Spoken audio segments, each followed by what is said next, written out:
Welcome to the Orthocast. Today we have David Patrick Harry, who runs the Church of the Eternal Logos YouTube channel, which is one of the most unique channels on YouTube because he covers so many different topics at an extremely high level. I mean, literally a graduate and PhD level. He talks about philosophy, movies, other religions, theology, masculinity, so many different things and cultures. And so because of that, I send his videos to so many different people because my videos are very kind of surface level, but he offers that next level of depth. And another thing I appreciate is that the reason he covers all these different topics is because he's really offering a holistic worldview of how we approach everything. And while many other groups may get little things right, like the Manosphere may get some things right, he puts it in its proper context in the Orthodox Christian worldview. So thank you so much for your work. Thank you for coming on today. Hopefully this is the first of many collabs. Well, thanks, Kyle, for having me on. I appreciate the invite. Yeah. So my first question for you is, a few years ago you made a video called Your Spiritual Journey Back to Christianity, and that was a really great video, and I had a few questions about it. And maybe for those who don't know, what was your upbringing like, and what have you maybe learned since making that video? Yeah, so I am from just south of Indianapolis, Indiana. I grew up there, and I grew up in a conservative Methodist home.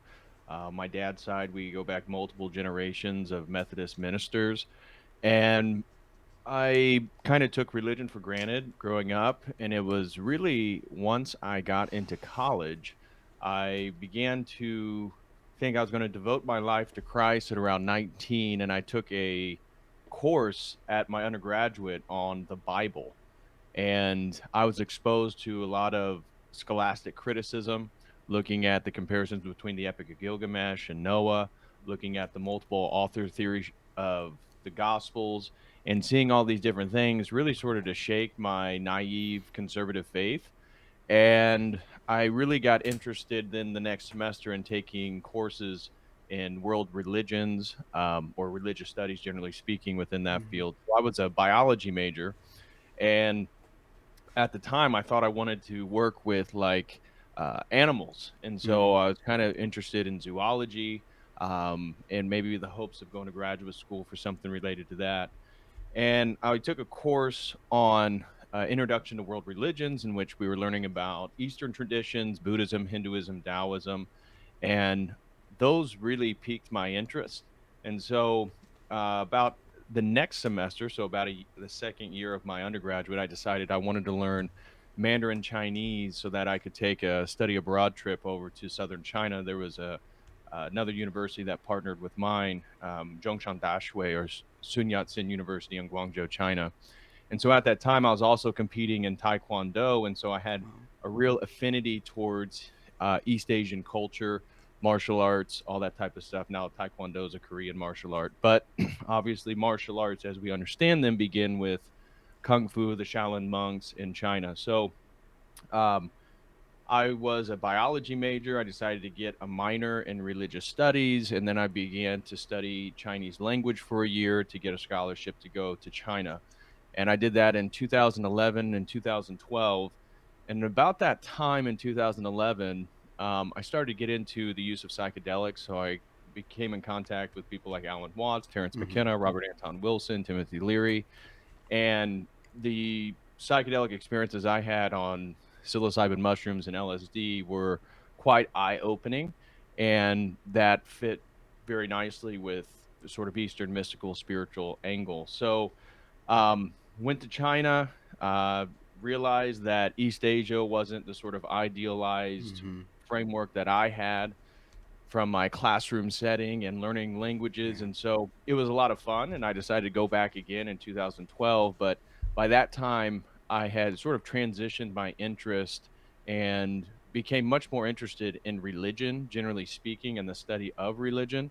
And so I then became a double major in biology and religious studies and got an academic certificate, which is sort of like an associate's degree in Mandarin Chinese.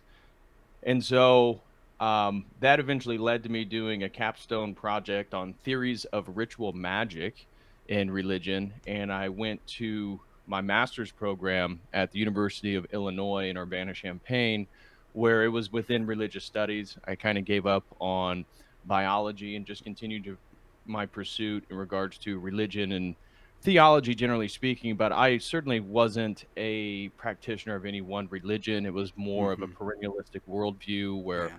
I was in favor of the use of psychedelics. I thought Eastern mysticism had a lot of interesting ideas that I appreciated. And at that point, when I'd started my master's degree, I was very much interested in Hermeticism and saw Mm-hmm. Hermeticism as sort of this ancient wisdom that few people knew about, and was sort of like the true perennial core of religion, which is tied with all these theories about who Hermes Trismegistus was and so on. Mm. So my master's degree was focused on early Christianity. I was studying Koine Greek and psychedelic shamanism. So the two professors I worked with was the early Christian history professor and then the Native Americans tradition professor. And doing that for 2 years, I kinda got disenchanted with historical scholarship or textual scholarship because it seemed kind of mundane that my professors would spend, a lifetime learning various languages, reading ancient texts, reading some of the Nag Hammadi Gospels, so the 48 Gnostic Mm-hmm. Gospels that are outside the canonical scripture, Yeah. and, thought, man, I really don't want to do scholarship that's historical because these guys write works basically for other colleagues around the world, and nobody in the public sphere really engages with their stuff because it's sort of so highfalutin and academic. So Mm. that transitioned to me applying for PhD programs where I decided I wanted to be more in the field of new religious movements, Mm-hmm. and I was gonna focus on people like myself who were spiritual but not religious, and my goal was to study why they appropriate various religious symbols, Buddhas, Ganesha, the elephant-headed god in Hinduism, Yeah.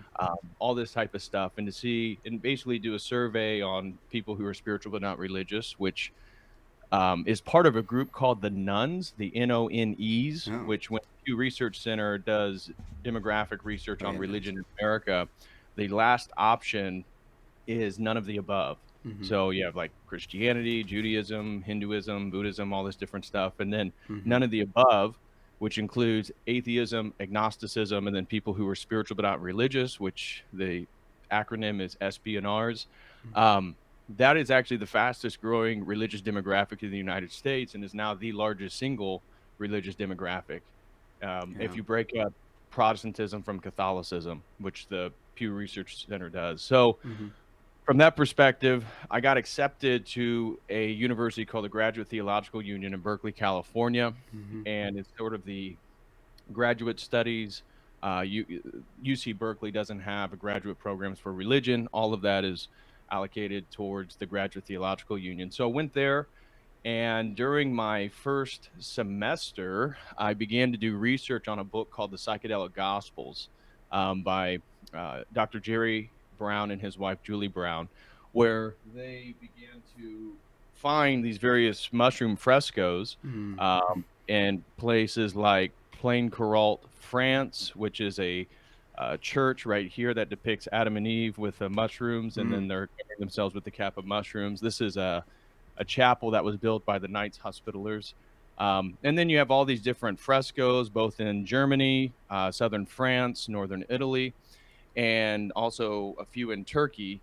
And his claim was that the original Eucharistic practice was tied potentially to the Eleusinian mysteries and these ancient mystery cults, Mm-hmm. and that it was a psychedelic inebriant. And this is how people had sort of mystical union with God, which at that time, I had a previous YouTube channel that I started during Mm-hmm. my master's degree, and that whole channel was promoting the use of psychedelics as sort of the leading edge of the religious experience, Yeah. presupposing that perennialism is true. So, began to do that, and after a semester of doing research into that book, and then various topics it discusses, I came to the conclusion that it's all tied to a Gnostic heresy that emerged during the Middle Ages, Mm-hmm. called the Cathars or Catharism, Mm-hmm. and obviously many scholars have noted that various crusading knights, both the Hospitallers and the Templars, were engaging in various Gnostic practices.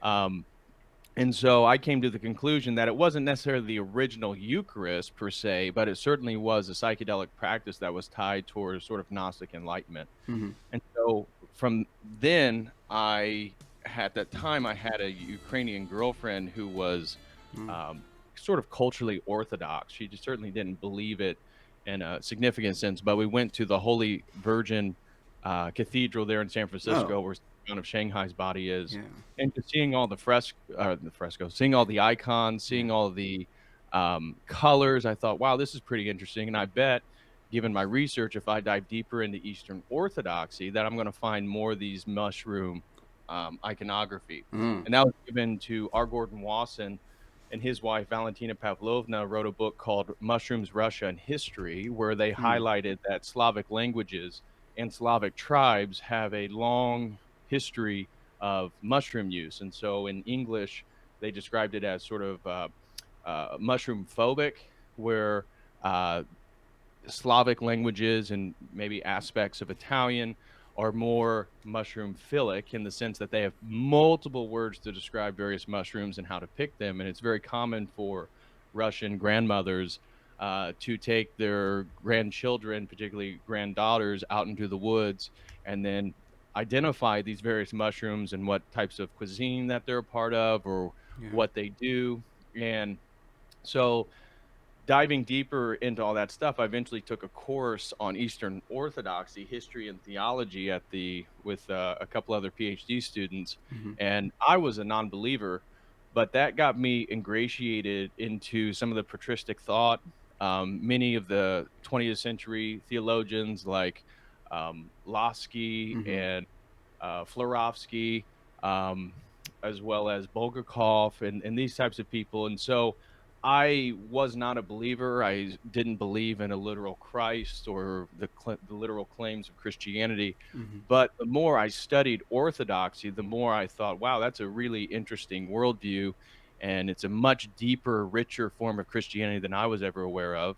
And even though I was a doctoral student studying religion, I really didn't know that much about Orthodoxy in particular. So that eventually led me to reading more and more stuff. And the one that really kind of was a catalyst for my investigation into Orthodoxy was this book, The Cosmic Mystery of Oh, Jesus yeah. Christ by St. Maximus the Confessor.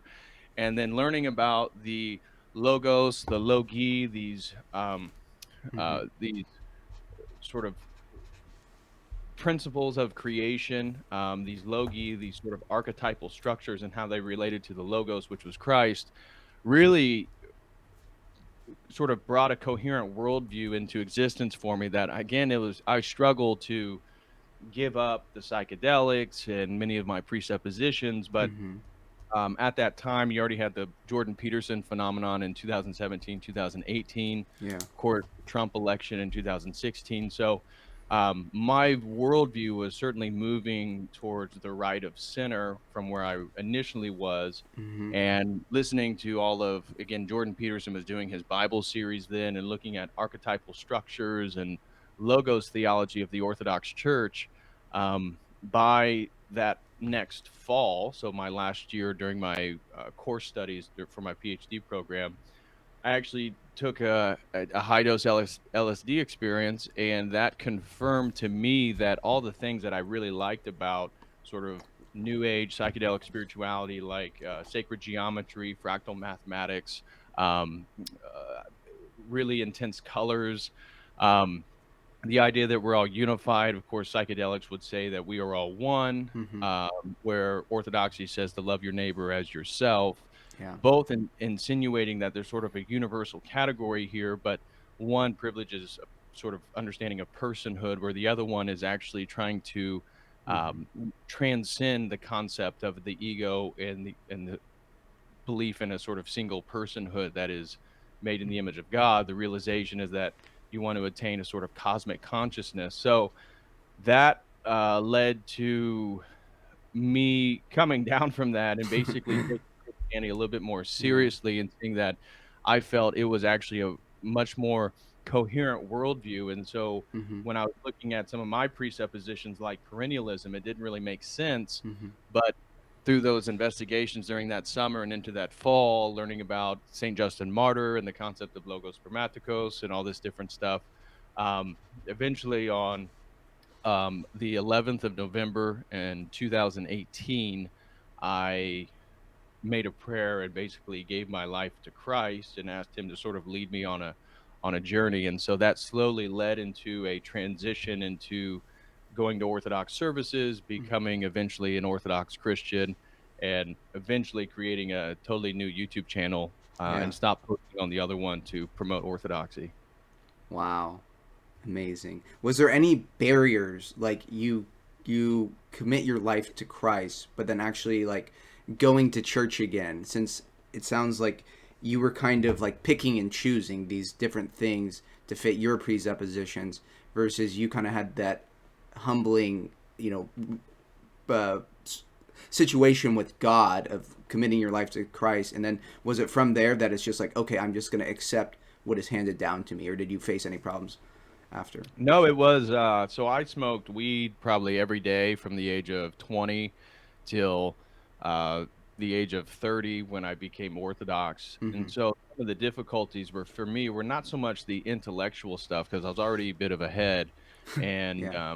a lot of people who take psychedelics seriously, they're kind of heads too. They like to read, they like to Yeah. learn, they like ideas, and so that was very accommodating to me, but the practices of actually changing my life in accordance with an objective moral structure, that was probably the Yeah. most difficult.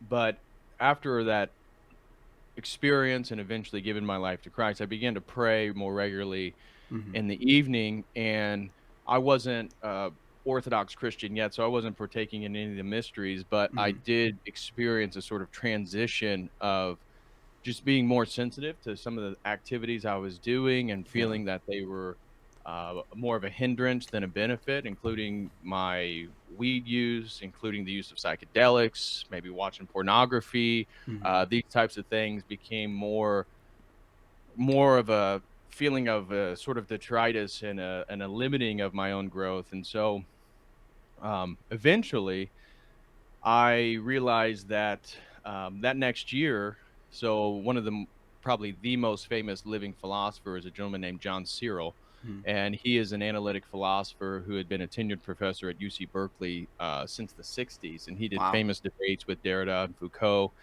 and he's very critical, at least more of his more recent scholarship, he's very critical of the idea of a sentient AI, Mm-hmm. and so I was taking a course on, uh brain and mind, and then neuroscience and personhood with the same professor, and she's actually part of my dissertation committee. But I was able to meet John Cyril and stuff like that. And at that time, I think it was 2017, he was fired from UC Berkeley because he had, for the claims of sexual harassment, because he had asked a woman, a colleague there, to if she wanted to go to dinner with him, No. and so Wow. that really opened my eyes to the idea that these universities have total control Mm-hmm. over your basically intellectual work. Yeah. And it really confirmed that I didn't want to move into the university, which was a Mm-hmm. difficult realization because I had this dream of wearing tweed jackets and carrying a briefcase and telling the students when my office hours were and Yeah. sort of becoming that archetype of a university professor. But to see that that just wasn't gonna be feasible for me if I really wanted to speak what I believe to be true and Yeah. promote the ideas that I wanted to promote. So, that kind of really sent me for a loop trying to figure out what exactly I wanted to do because as I mentioned, I had a previous YouTube channel, and so Yeah. while I was living in California, I was working at the registrar of the university, but then I was making the majority of my money through ad revenue from the promotion of these same gentlemen like Terrence McKenna, Alan Yeah. Watts, Timothy Leary, Robert Anton Wilson, Jason Silva is a popular one now. Mm-hmm. And so I would take audios of them and then I would create graphics for people to watch that were very psychedelic. And I hated having to continue to make those videos. And at the same time, it's those videos that were giving me the ability to pay my rent and do all this different Yeah. stuff. So this coincided with the fact that the girl I was dating at the time, was kind of off put, even though she was Ukrainian and Mm. an Orthodox Christian. she wasn't really interested in taking Orthodoxy as seriously as I was and reading Hmm. theology and all this different stuff. And from her perspective, she lived in an Orthodox country and she saw priests that were corrupt or that had affiliations with the local mob there or Yeah. that were lying about certain things that she knew about. And so she would go to Pascha and Christmas service, and that was about it. Yeah. And I was going deeper and deeper, not so much in the fact that there can be corrupt priests, of course there can, but the theology itself, the ideas, the paradigm, the structures. And so it eventually led to a point where she was not supportive of the idea that I was going to give up pursuing a university position and basically create a YouTube channel Hmm. that wasn't even tied to the one that I was already successful. By that Yeah. point, it probably had like 80, 90,000 subs. I was just on the brink to get to 100,000 when basically I shut it down and didn't Yeah. post content for almost 4 years. Um, and so uh, I ended up breaking up with her because she didn't really support where I was moving towards. And so um, I actually went to an ayahuasca ceremony Huh. in Joshua Tree, California Mm. during the summer of 2019. And I Mm. was kind of out of the psychedelics and I wasn't smoking as much as I used to do. But that was kind of the recourse that I had is when I was confused or lost, you sort of get inebriated and then you can have unique insights about what to do next. Yeah. And this is what I was going to do because I ended the relationship with my girlfriend. I um, decided I wasn't going to work at the university, which was sort of, I didn't know what I was going to do with my life. Yeah. And then at that time, my mom, she was having health problems. She kept getting weaker and she didn't really understand why she was. And it turned out she has a rare form of muscular dystrophy. So all that sort of happened at the same point. And then I decided to go to this ayahuasca ceremony and going to that, um, I took the ayahuasca that the shaman gave me, and it was this really weird experience. That was the first time that ever happened to me where I got loaded on ayahuasca, the colors started coming, the Hmm. visualizations, and my experience was, uh, 2 messages basically that, um, Christ literally incarnated, and that was essential to have an actual judgment of humanity, and that my privilege was not so much that I was a white heterosexual male from the Midwest, but that I had very moral parents and Yeah. grandparents, and that morality is a sort of ripple effect that creates structure and that then led to the next realization that Jesus Christ was a carpenter and that it was time for me to stop consuming drugs, consuming other people's ideas, consuming content. It was time for me to be a builder and Wow. to construct a new future. Okay, so this is a bit of an addendum to my conversation with Kyle because the following Sunday at Liturgy, actually after I did this interview, it sort of dawned on me that I didn't complete the full context of my story. And it relates to the utilization of psychedelics, of which I want to be emphatic that I certainly do not support. Anybody familiar with my work knows that I don't support that. But in regards to this particular story about the utilization of ayahuasca and going to an ayahuasca ceremony, the part that I really wanted to state that I didn't give full context to is one of the most interesting things about that scenario is when I talked about Christ and I talked about my family. And then I talked about this sort of impetus to be like Christ, begin to build like Christ was a carpenter. It was time for me to build something new. And this led to me basically going full time with Church of the Eternal Logos. What I didn't mention is that for the first time in all those years of being pro psychedelic, Gnosticism, esoteric spirituality, Eastern mysticism, that the drug actually stopped working. And I kid you not. And so that day during the ayahuasca ceremony, once I got the sort of message that I felt was from God, and I did not believe that psychedelics connect you to God. My point and what I wanted to clarify is that I think that's how God needed to reach me because I was a very lost person. I was getting into orthodoxy. My aspects of my life were falling apart, didn't really know what to do. And so I turned to the utilization of an ayahuasca ceremony for clarity. And what happened and the clarity that I got was basically again the revelation of Jesus Christ, the reality of that, and me wanting to be like him and me needing to transition and move my life into a new direction.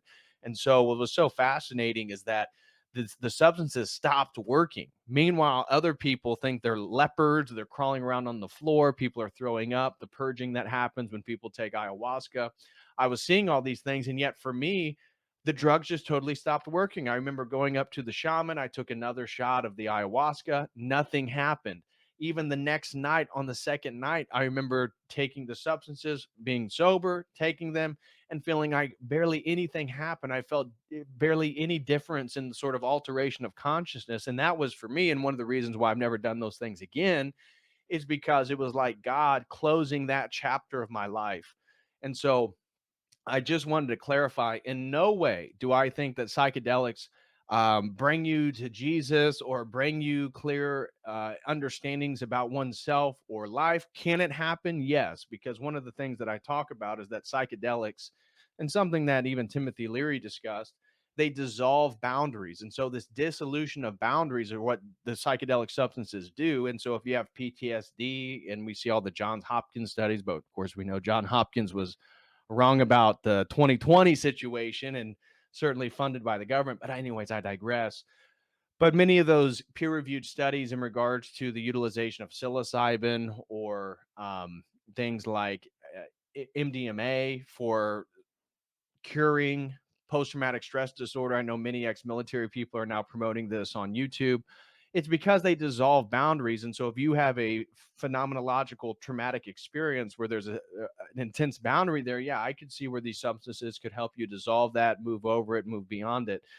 But that's also why this sort of psychedelic spirituality is tied with really weird forms of sexuality, transgenderism, relative forms of morality and ethics, because it's totally dissolving boundaries. And so when we look at things like no border, no wall, no USA at all, the globalist agenda is about dissolving boundaries. And that's where I think psychedelics are part and parcel in that. And so even though I mention this experience on a high dose LSD trip that sort of really gets me interested in Orthodoxy after learning so much about it.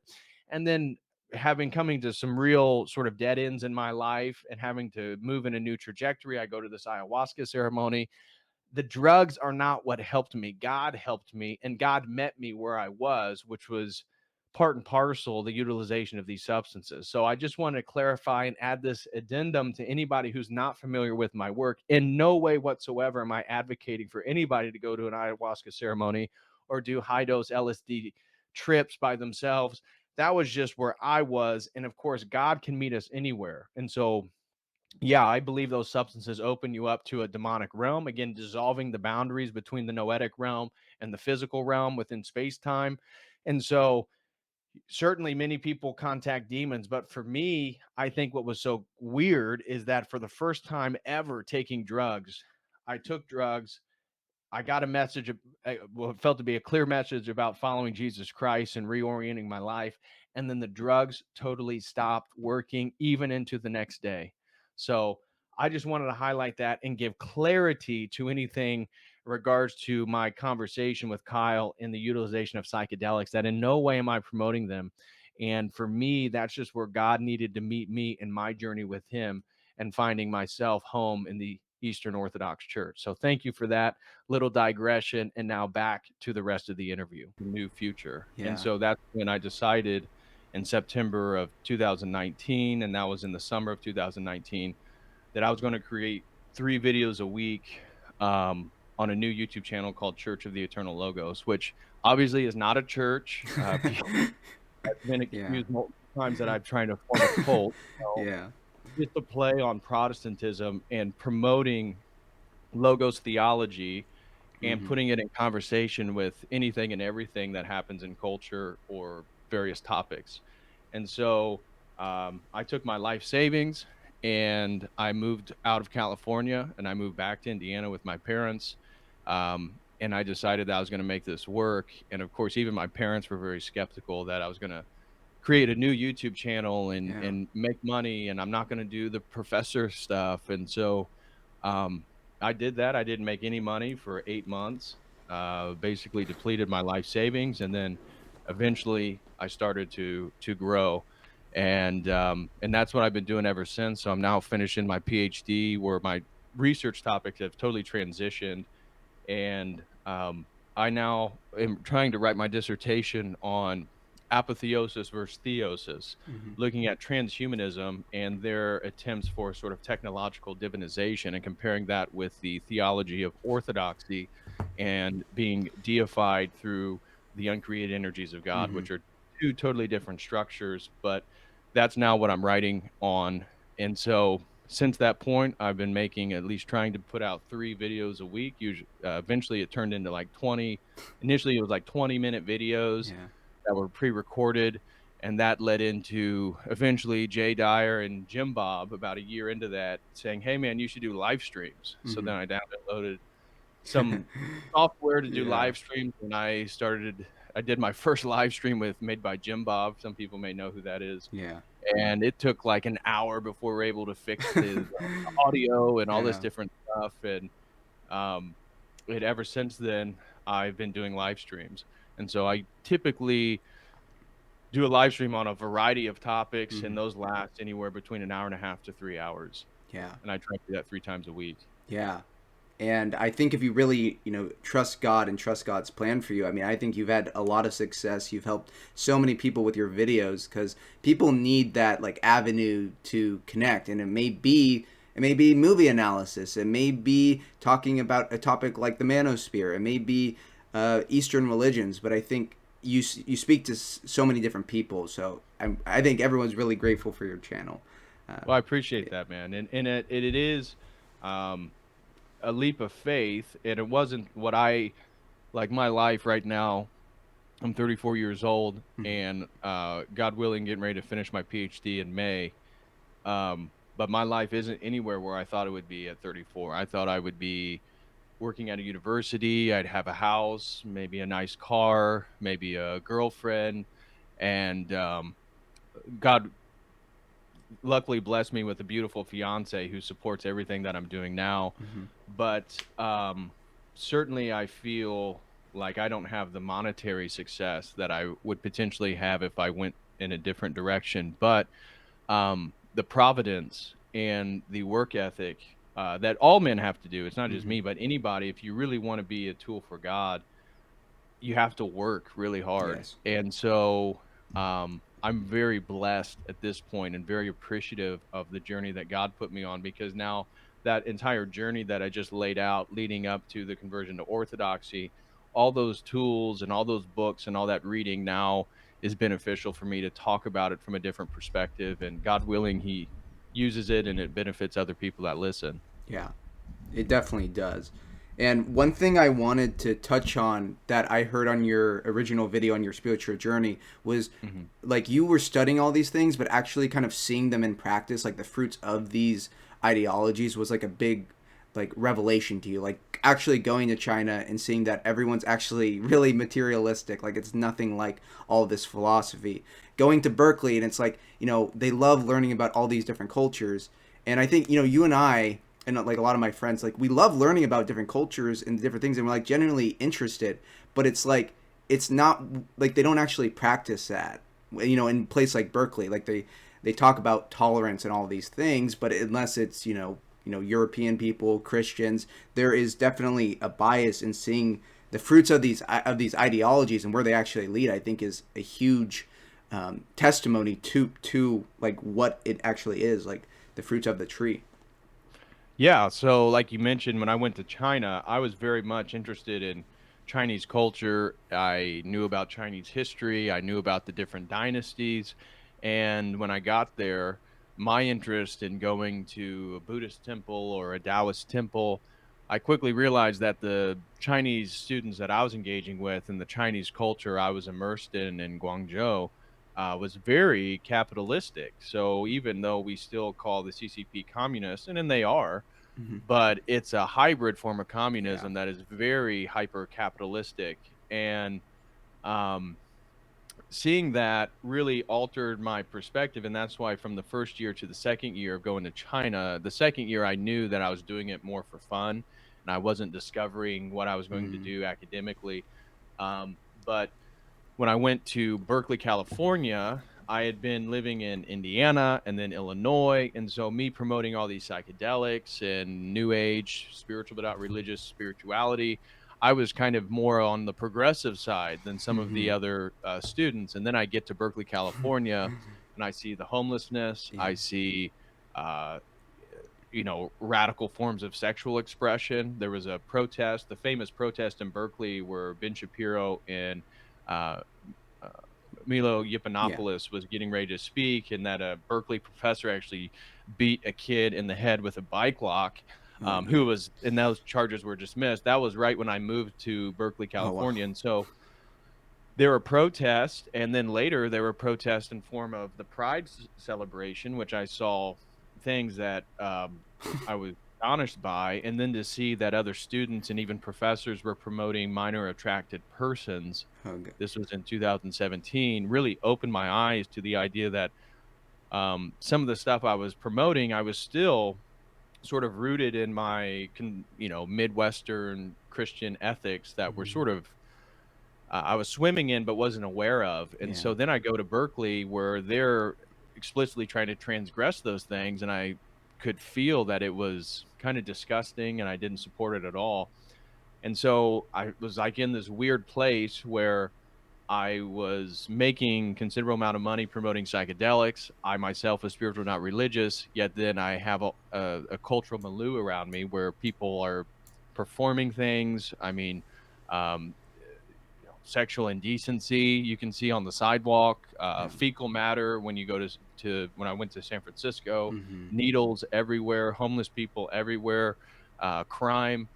And I'm like, where exactly is the endpoint to these sort of progressive ideas? And so, like I said, that was right around the time of Trump and Jordan Peterson. And Yeah. so, um, I was kind of beginning to move towards that direction, and I even felt animosity towards myself within the other PhD students because I was critical of some of their ideas. We would have these group discussions in various classes, and there would be reading topics. We would read various theorists, whether it be sociology or psychology or whatever it may be, approaches to the study of religion, and looking at their theoretical frameworks they use to write scholarship. And then I thought that was very interesting. I love that. And then we would come into a group setting, and then we would like share ideas and do stuff like that. And I would be critical of some of the other students because they would say hogwash. They would say stuff that just didn't make any sense. And I had to meet with some of the advisors and one of the higher ups to say that it was inappropriate for me to criticize people's ideas, Well, and I had to be conscious of the fact that I was a white heterosexual uh, man and that I had privilege, and that me criticizing whoever, a foreign student or a woman in the classroom, that this wasn't condoned and I needed to tone it down. And so that really opened my eyes to the idea that academia itself isn't really about truth. It's not really about the pursuit of truth and various ideas. It's now a sort of participation trophy setting where everybody is right, everybody gets to voice their opinion, and any sort of public or vocal criticism is not condoned. So all that sort of coagulated into me realizing that, man, I do not want to be here. And feeling again persecuted myself just based on immutable characteristics. mhm. I realized that one, China wasn't what I thought it was when I went there. Yeah. Berkeley wasn't what I thought it was, and the academia at the highest level wasn't what I thought it was. And so all those were catalysts into sort of me trying to figure out how can I take my passion for reading and researching and build an actual business for myself. Yeah. And it must have been so hard to see that academia was that way since you wanted to join it so much, but it really is. We have like this naive way of thinking of the world that they're the adults, like they're gonna treat like everyone fairly, but it's like no, this world is fallen, and seeing that the way that people act, these different power structures, and it's not really about truth. I mean, they don't care about you actually bringing up questions, but just enforcing certain beliefs on you while preaching the opposite, preaching Right. tolerance. So I think that's especially 2016 and after, like it was really like a wake up, like this is an illusion, this isn't reality. There is like it's really it was like a spiritual experience, like those few years and on. I think of waking up a lot of people. Well, I that's why I Yeah, promote young men to be active, right? So a yeah, lot of the stuff that we're talking about um, is because I took whatever I believed and then I was proactive in the world. I'm going to go to China, mhm, which yeah, again at that time nobody in my family, they had gone to Europe a few times, like in the 80s. But I was sort of a anomaly in my family and even my extended family, and the fact that I was so willing to go to the other side of the planet yeah, to learn Chinese, to put myself in places where I was totally dependent on my facility for Mandarin because nobody spoke English. I took train rides with another gentleman where we went from southern China to Beijing and stayed there for a week, where just totally independent of yeah, anybody being able to help me in any way. And I think that is huge. Again, it's providential in the sense that by putting yourself out in the world and going and doing stuff, including going to Berkeley or pursuing a PhD, all that stuff takes effort. But it's like God can work with that.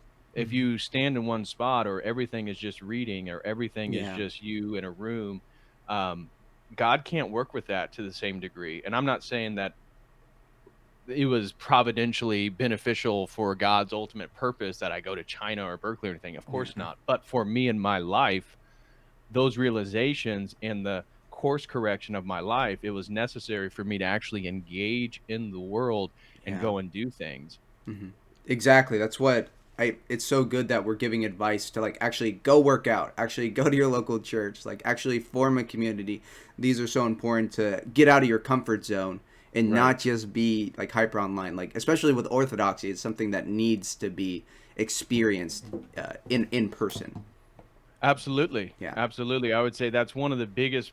Now, I think online orthodoxy, generally speaking, is great. Yeah. And I think, especially when you look at YouTube and like online apologetics, I would say orthodoxy is top tier Yeah. compared to Protestantism and even Catholicism, despite us being less than 1% of the US population. But, I personally am not a big fan of how Ortho Twitter works. Yeah. And these guys that are. Uh, I'm all for defending the faith, and I'm all Yeah. for correct theology, absolutely. But I personally have met so many people that their lives, their personal lives, um, there's a lot to be worked on. We'll just put it that way. Exactly. And their outlet is basically taking the truth and validity of orthodoxy as a baton and beat people with it. Mhm. And that is not a characteristic that I think is beneficial for gaining converts or one's life in general. And so many of these people I've seen, they do that for 2 years and now all of a sudden they're into something else, or they Yeah. transition because uh, the Orthodox life is about participation. And so if you're not going to church, for example, there was a guy that I knew, he's now a Muslim. His name's, well, he has a YouTube channel called Bobby's Perspective. And I had been in contact with him, and he had this Orthodox brand and claimed that he was an Orthodox Christian and all this different stuff. And then turns out he wasn't even going to church. And this is why he was susceptible then to becoming a Muslim, because the Trinity is polytheism, and oh, Hmm. we use icons and we kiss the hand of the priest and we believe in the Theotokos. And so I'm not saying Bobby in any way is indicative of all of online orthodoxy, Hmm. but in regards to ortho Twitter, there's sort of a hyper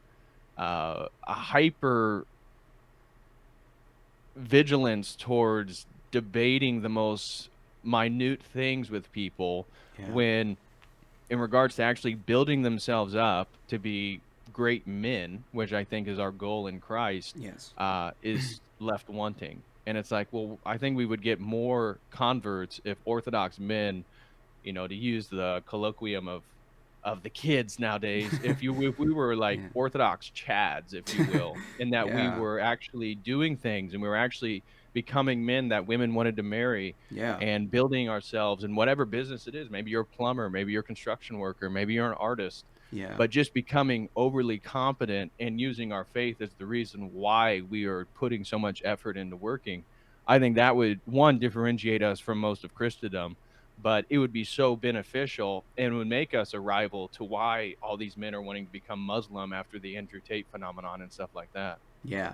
Exactly. Yeah, being chronically online is literally the worst thing for your mind, body, soul. Like we need to actually be doing things. And it's like people don't know how to like choose their battles. Like getting on these random Twitter battles, like they don't lead anywhere, and there's such a lack of like love and humility in it. And so it's, yeah, I think it's really important that people, like, the internet is a great tool, but you know, in its proper place. Absolutely. Yeah.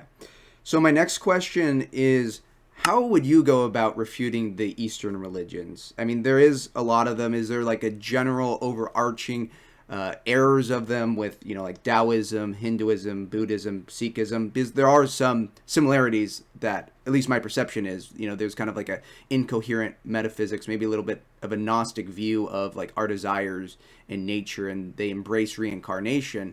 So we have, you know, lots of chances. So how would you go about, you know, the general problem with the religions, and then maybe the more specific problems with each one? Well, I would say in a way, Taoism, Hinduism, and Buddhism are, in a way, three different paradigms. Mm-hmm. So, um, beginning with the older one, Hinduism, Mm-hmm. it is polytheistic. Some would say it's monotheistic in regards to the ultimate overarching presence of Brahma. But um, it is a belief in the soul, which is going to be a differentiation with Buddhism. That was what Siddhartha Gautama was really noted for, is that he believed that the world was all suffering, that desire led to suffering. This is part of um, uh, the Four Noble Truths and then the Eightfold Path, is that you have to eliminate your desire, realize that there is no soul, that what we believe the soul to be is the collection of negative karma. And this is why then you are presently in the lifetime that you are, and that enlightenment was offered to anybody in this life. This was very different from Hinduism, which had a strict caste system, which was much more ritualistic in a sense of the way that the Vedas, the Rig Veda, then moving into the Bhagavad Gita and the Upanishads, much more philosophical texts. But these are later developments in the history of Hinduism. And so Hinduism believes in a soul, and that we then can become enlightened and attain moksha. Moksha is released from the cycle of samsara, the cycle of death and rebirth, of reincarnation. And that if you were born a woman, for example, now this is changed in some aspects of Hinduism, but historically, then this wasn't your lifetime to attain enlightenment. That there's a general expectation where it's a man, usually he would have a family, and once the children went off to educate, university, I mean, even though that's not historical necessarily, but they got a job. Basically, the children were able to have their own families. Then the head householder, he could then become an ascetic and renounce the world, renounce his family, renounces his belongings, and then he can move on the path towards enlightenment. So Hinduism is a really just a collection of different worldviews, and sort of venerative practices. So Mm-hmm. you have Shaivism of people who believe Shiva is the ultimate god, Mm-hmm. people that believe Vishnu is the ultimate god, Vaishnavism.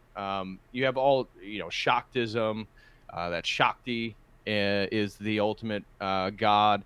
And so you have all these devotional cults in Hinduism, and what they believe can certainly differ. They have, the right hand path and the left handed path, which is considered the tantric tradition. So Mm-hmm. when we look at a deity like Kali, which is a female goddess, which is the tantric version of Shiva's wife, where she now becomes a sort of dominant aggressor. She has a garland of male heads. She stands on top of her chest. Or the chest of her husband. She's getting ready to kill him. And so it's like this veneration of unconstrained female energy, and it has a very erotic and sexual Mm-hmm. bent to it. And I've even did a quick video comparing Kali to forms of Western feminism. But Yeah. I digress there. My point being that Hinduism is, I would say, very different from Taoism. Yeah. Buddhism, and the Buddha himself has been appropriated by forms of Hinduism. So they have devotional cults within Hinduism that like venerate the Buddha. But Buddhism itself, you have Theravada, Mahayana, and then um, Vitrayana, which is the Tibetan form, and that's the more mystical form, and they believe in deities. So Hmm. that's where there are a lot of nuance has to be used when talking about Buddhism or Eastern traditions, because even within the schools of Buddhism, people will say, well, Buddhism is an atheistic tradition. Well, true, if you're especially talking about like Zen Buddhism in Japan or stuff like that. Hmm. But if you get into Tibet, that is very much believes in various gods and deities that they perform rituals to, and that can Hmm. help them attain various goals in the world. So, from an Orthodox perspective, Taoism is much closer to our Hmm. worldview. And in fact, I have the book right here, Christ the Eternal Tao by Yeah. Hiram Assisin, which talks about how Yeah. Good. Taoism, yeah, Yeah. exactly. So, how Taoism is sort of it's the closest you could get to a concept of logos in the world from naturalistic theology, Yeah. just from the pure observation of nature. Yeah. And so, Taoism believes in a heaven and in ways of hell. It believes that the Tao is uniting all things, that, again, the yin and yang, opposites, energies, these things are present within creation. So, myself, I was much more geared towards Taoism Hmm. and forms of Buddhism when I was very much interested in East Asian stuff. Yeah. Um, and so, the biggest, if you're going to critique those paradigms, you could critique in regards to the lack of a soul. And both Hinduism and Buddhism believe in Maya, that the physical world is a false representation. Hmm. It's an illusion. That's how Maya translates in the Sanskrit. So one could then ask them to, how do you come to ultimate knowledge claims if the world which you're observing itself is illusionary? Yeah. And so they would have to appeal to probably some type of personal revelation, for example, that of the Buddha, or the revelation of the Vedas. But typical Hinduism now is not Vedic oriented. Hmm. That was the Aryan form that sort of built the basis for what is Indian religion. But um, epistemology is a good one. Concepts of the soul, so Hmm. those are different depending on which tradition you're talking to, and just the overall cohesiveness of the worldview. I think that there's multiple holes one could poke through in regards from an Orthodox perspective, but Hmm. um, that often depends on who you're in conversation with, because most people don't even understand a transcendental argument or what you're talking about when you're talking about philosophical presuppositions. Yeah, yeah, yeah, exactly. Yeah, transcendental arguments, the impossibility of the contrary. If your worldview, you can never have knowledge because everything is an illusion, then your worldview is self-refuting. There's nowhere, Exactly. there's no, It'd be like arguing for relativism and being emphatic that there is no yeah, objective truth when ex- you're trying to make a truth claim. e- That doesn't make any sense. exactly. And so, do you think there's any value in studying the Eastern religions? Is there anything that you saw that was correct in them? Obviously, there's a lot of errors that we talked about, but yeah, is there anything that you are they worth studying? Um, I think it depends on who you are. Yeah. So if you're trying to do apologetics, then absolutely they're worth studying. Mm-hmm. And again, as an Orthodox Christian, there can still be truth found in these various traditions, because all truth is coming from a single epistemological framework, Yeah. being the Logos or Logos theology. That's what Justin Martyr was trying to talk about. Mm-hmm. Um, if you're just an average Orthodox Christian and you're not really knowledgeable about the history of religions or stuff like that, I've seen too many people get confused and begin to appropriate incorrect ideas by Yeah. reading Eastern mysticism. Now, I myself find it beneficial, not from a spiritual standpoint, but when I'm criticizing various Western philosophies, or, Spinoza's pantheism, well, then you can find Yeah. correlates within Eastern mysticism and stuff like that. And that's beneficial for apologetics. That's beneficial for education. That's beneficial for those people that are on that level to see those ideas and recognize them. For the average person, I would say probably not. Yeah. Um, unless you've already really built your orthodox phronema, your mindset, Mm-hmm. your mentality, that you have your paradigm sort of set in stone, and then you can engage and learn and compare with other worldviews. So for me, yeah, I think reading Eastern mysticism, and I still get books. I got a stream. I got two sponsored streams. One here is on Sufism, and the other Hmm. one is on a form of Buddhism. And then comparing that with Orthodoxy. So, do I think that's beneficial? Yeah. And will I read ideas in there that maybe I appreciate and can re-articulate in different ways for future streams or topics? Yeah. So it depends on who you are and where you're coming from. Hmm. I think a lot of people get confused because they don't have, and it's not that you need formal training. I certainly don't promote the universities per se, Hmm. but there is an importance to, having a sort of philosophical basis Yeah. when you read some of these stuff. Because if not, it's all going to start to bleed together, and you're not going to be able to understand that certain words. Yeah, it's the same word, but it means something totally different in Yeah. a different context. Yeah. Yeah, exactly. The word concept fallacy is it happens all the time. It's really bad. Yeah, Yeah. and it happens all the time. About every debate I've done, there's the word concept fallacy, Yeah.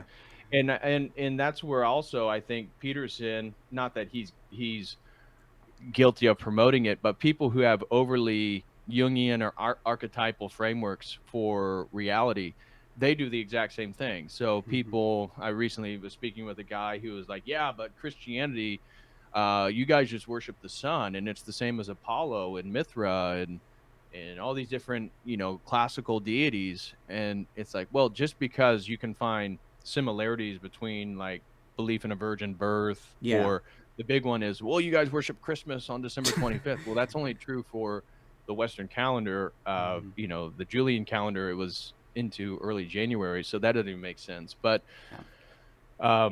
the word concept fallacy also influences why Protestants say, "Oh, well, you guys appropriated, pagans did X, Y, Z, and you Yeah. did." Well, that doesn't mean something is incorrect or something is false. That's just a failure to have a logical framework to understand how to perceive and decipher information. Yeah. Exactly. And so a lot it sounds like logos theology was very important in your conversion, and especially how it contrasts to these different religions. And the word logos, do you want to explain that for people who don't know and like how important it is? Sure. Yeah. So logos is a Greek word that is the first written account begins with Heraclitus, and so Heraclitus is um, famous for saying like you never step in the same river twice. Hmm. So in regards to ontology and the debates at that time in regards to the nature of being, he believed being wasn't static, but it was constantly moving. Hmm. And he believed that what connected and sort of concealed this entire moving state of reality was the logos, and that the logos united opposites. The logos was the basis for numbers, and the logos was the basis for reason and logic, of which most people don't realize logic and reason are two different things. Hmm. Reason is your capacity to be rational. Logic are things that are out in the world. These are logical fallacies, the law of identity. These things are not inside your head, although once we get to the Enlightenment with Kant, he's going to argue that they are. Hmm. Um, but that's one that I've talked with many people, even Orthodox or Christians, and they don't fully understand the difference Yeah. between logic and reason. Um, but Heraclitus made that point about the logos, and the logos was then a very central point of Greek philosophy. Even for Plato, then he believed in the ideal forms. He had a sort of a priori to deductive form of philosophy, which was contrasted with his student Aristotle, which was inductive to deductive. So Aristotle was much more interested in what he could see and touch, and then coming to deductive inferences from those um, bits of information, as opposed to Plato. He began with the idea of ideal forms. So the chair I'm sitting in Hmm. is less real than the ideal form of the chair itself. Hmm. Because if all the chairs were abolished on the planet, as long as we still had the ideal form, we could create another chair. Yeah. So Plato then rooted all these archetypes, all these ideal forms in his sort of demiurgic logos, that the logos was created. Some people say Plato believed in a god. He uses the term the good with a capital G sometimes in the translation. Obviously, it's in Greek, but um, whatever he perceived to be as the ultimate entity, it was sort of non personal. and it then gave rise to the first created thing, which was the logos. And this logos then is how we then participate as rational entities, participate in these ideal forms. This was further developed then by Stoicism, where the Stoics took that sort of Platonic framework and then added that the logos was all of nature, and that nature was sort of organized by the logos, and that the point of the Stoic then was to live a virtuous life, Hmm. because it was by virtue that they aligned themselves with the logos. And we can see how these ideas are, as an Orthodox Christian, a progressive revelation towards who Jesus Christ is, Yeah. because we can see all these sort of match up with when St. John writes in the Gospel of John, in arche in ho logos, in the beginning was often translated the Word was with God, and the Word was God. Well, we're now making a claim that the logos is not a created entity. The logos is uncreated. Theological language is begotten, but that the logos is the source of archetypes, a la the logi, the divine principles of creation. Saint Maximus the Confessor. The logos is about that which organizes nature, that which is Mhm. the housing of sacred geometrical structures and fractal mathematics and all number theory and all this Yeah. different stuff. But the way in which we do align with the logos is through our morality. So again, we can see that stoic influence, and it's not that, oh, it's wrong. You guys are just building upon Greek philosophy and Mhm. stoicism. That's stupid. Yeah. We can see that aspects of these worldviews can have things right and at the same time be wrong. Like Mhm. Marcus Aurelius wasn't a great. He wasn't very much in favor of the Christians, so he was a great stoic emperor, Mhm. but he also persecuted Christians. So these aren't exactly the same worldviews, the same paradigms, but we can see the influence of this concept of logos and why John, being inspired by the Holy Spirit, discussing and using the Greek language, what he's doing is combining the Hebraic prophetic tradition of the Messiah with this central concept of Greek philosophy as that thing which the Greeks have been talking about at an abstract philosophical level, and the Jews, the Hebrews, have been anticipating as an imminent person within space and time, come together in the person of Jesus Christ. And that is a unique claim, and that is very different from any sort of Platonic or Stoic philosophy or Neoplatonic philosophy, which is another subtle deviation, because the logos is still a demiurgic. It's the first concentric circle outside the one. But for us, then, this logos theology, this is what was so interesting to me, because I already had a philosophical background from my studies. And so Mhm. then reading the patristic theology, reading Basil and Saint Gregory Nazianzus, the Mhm. theologian, Yeah. reading Saint Gregory of Nyssa and Maximus, and then Palamas as a non-believer, I could put these things into their correct category. And what I saw was, wow, that makes so much more sense. That is so much more interesting. That is such a deeper understanding of who Christ is and Yeah. Christianity. And logos theology, then, what that's about is, one, built on the premise of personhood, that you and I are made in the image of God, and that's why we are able to participate Mhm. in these higher faculties that Plato would associate with participation in the logos or something like that, or having the rational facility to understand archetypes. But um it's so much bigger. We are made in the image of God. We can directly engage with God through these uncreated energies. Theosis is the central point of the Orthodox life, which is a participation with God's will to become deified in an energetic synergy with God. Um, that I didn't have to give up, as I mentioned earlier, all these things that I liked about sort of New Age spirituality. I just had to sort of sanitize them and Yes. put them in their correct context within an Orthodox worldview, which gave voice to all this stuff. Mhm. It's very popular to talk about vibes and energies and stuff like that. Well, Yeah. that's totally consistent with an Orthodox worldview. The study of cymatics, and that um, words themselves are um, vibrations. And so we're taking auditory vibrations right now, and people who are can speak English are in real time understanding it as concepts, mental images, words. And that is a real mystery in and of itself, that we can even do that. Now, according from a Christian perspective, that makes sense, because God created the world by speaking it into existence. And the Logos is, in a way, the word of God. And Mhm. so we then have this privileged position where we can partake in these higher realities.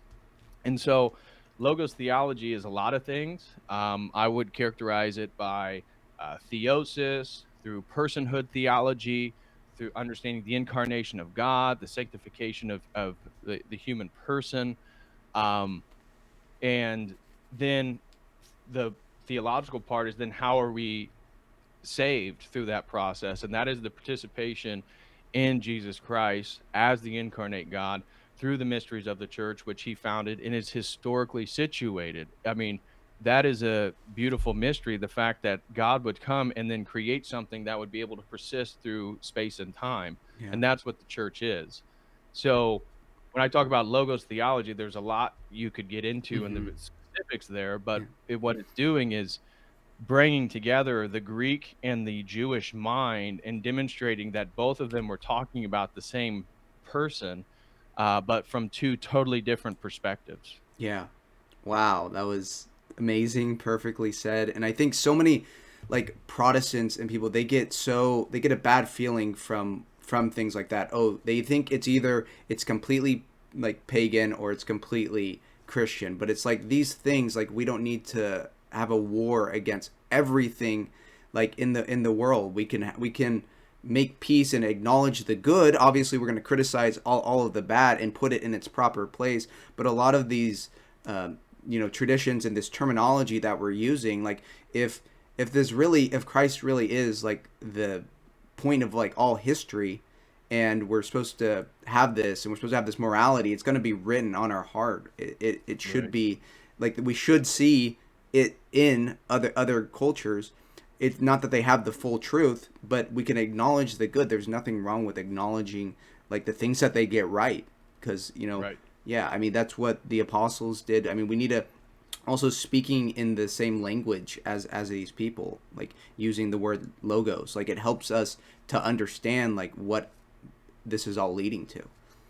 Right. Yeah. Yeah, I totally agree. And, for those who aren't aware, the root word for the word logic comes from logos. So again, where exactly are these laws of logic rooted in? Well, they're rooted in the Yeah. logos, which is part of people who might be familiar with my content, or Jay Dyer or Mhm. Father Deacon Dr. Ananias, using the transcendental argument for God Yeah. is looking at and highlighting these particular instances. So, um, but you were mentioning, um, I think I'm losing my.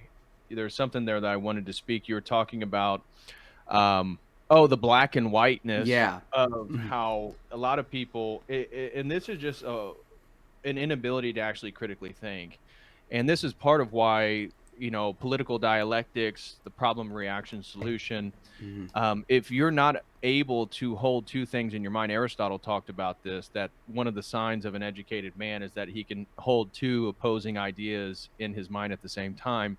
And unfortunately, so many people, and I've recently was talking about this in regards to transhumanism and the influence of technology, that documentaries like The Social Dilemma have highlighted that the utilization of social media and the obsession by particularly the younger generation, Gen Z, that it is moving their majority of their brain activity further down their brain stem. And so because they're addicted to dopamine hits, they actually can't think. They actually can't critically think for long periods of time.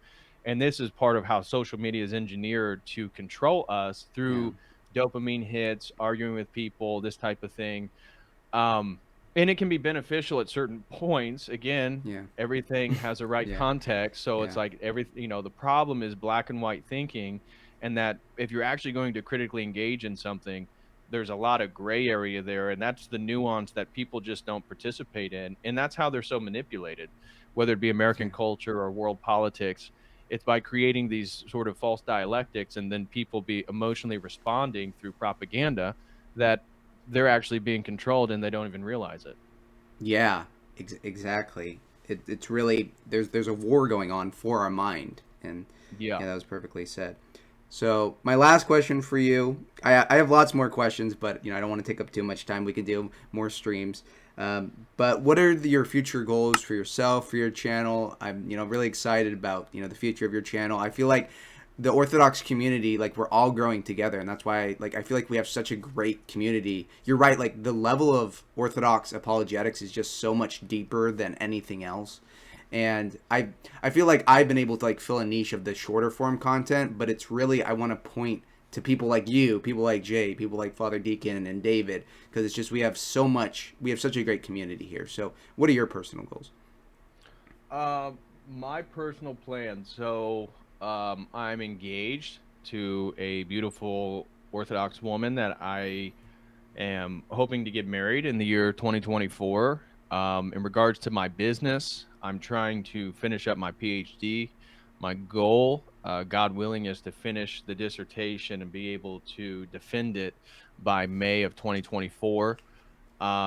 So finishing the PhD is like one of the number one goals I have in my life, because I will be able to turn that dissertation into my own book, which will be it will be very academic, so it's not going to be like a popular book. I don't expect it to be a bestseller, but it's Mm-hmm. going to lay out the history of transhumanist ideas, the modern day humanist philosophy, and then what is logos theology of the Orthodox Church, and then how these compare and contrast in regards to forms of divinization.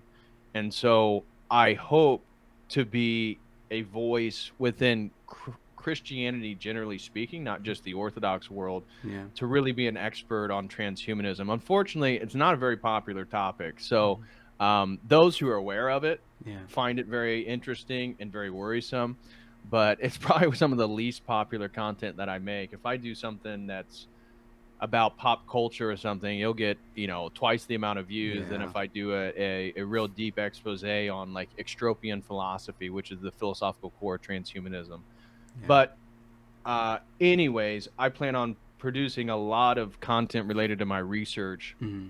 until I can finish this PhD, and then, God willing, be able to turn that into my book.